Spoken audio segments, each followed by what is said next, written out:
আসসালামু আলাইকুম। Welcome to my channel. আজকে আমি আপনাদেরকে শেখাবো বুকমার্কটা আসলে কি? বুকমার্ক কেন দরকার? কিভাবে বুকমার্ক করবেন?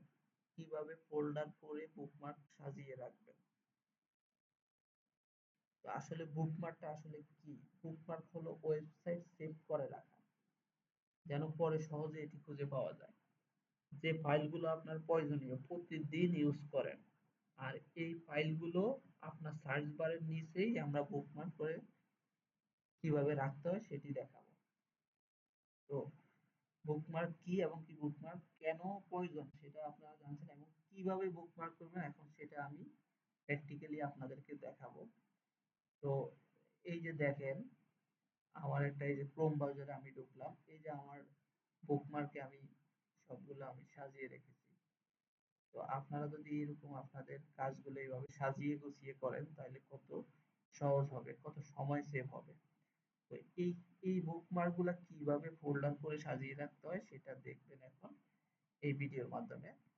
তো আমরা চলে যাচ্ছি হচ্ছে এই যে আমাদের এই ক্রোম বাজারে এই যে দেখেন, আমি যখন ফেসবুকে ঢুকবো, ফেসবুকে ঢোকার পরে ফেসবুকে ক্লিক করলাম।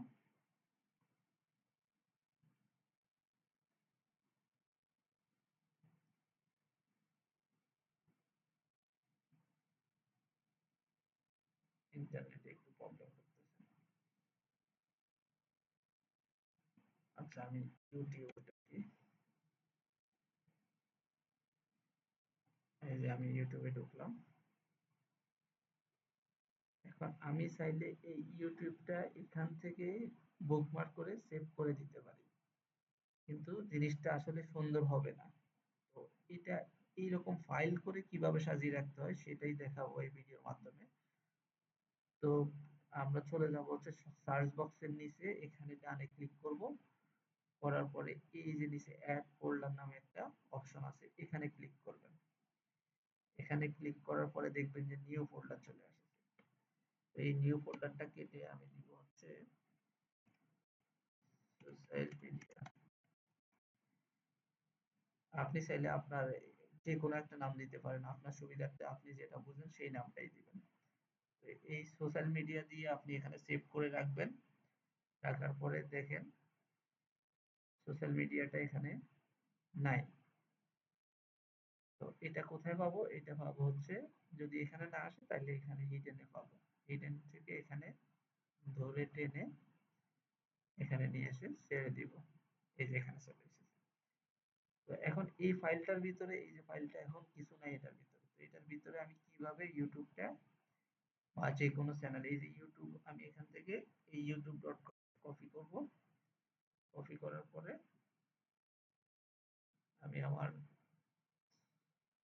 এগুলা কেটে দিই। এই যে সোশ্যাল মিডিয়া যে ফোল্ডারটা করছি ওখানে ক্লিক করব। ক্লিক করার পরে এই যে অ্যাড পেজ নামে একটা অপশন আছে, এখানে ক্লিক করব। ক্লিক করার পরে এই যে ইউটিউব চলে এসেছে, এখানে নামটা আমি শুধু ইউটিউব রাখবো। আর এখানে ইউআরএলটা হচ্ছে এটাই রাখবো। সেভ দিয়ে দিব।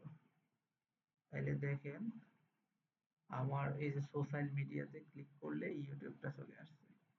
তো এইভাবে আপনারা চাইলে আপনাদের ফোল্ডার গুলো এইভাবে তৈরি করে আপনারা হচ্ছে খুব সুন্দর করে সাজিয়ে রাখতে পারবেন। এতে করে আপনাদের সময় অনেক সেভ হবে, খুব তাড়াতাড়ি কাজ করতে পারবেন। তো এইভাবেই বুকমার্ক গুলা সাজিয়ে রাখা হয়।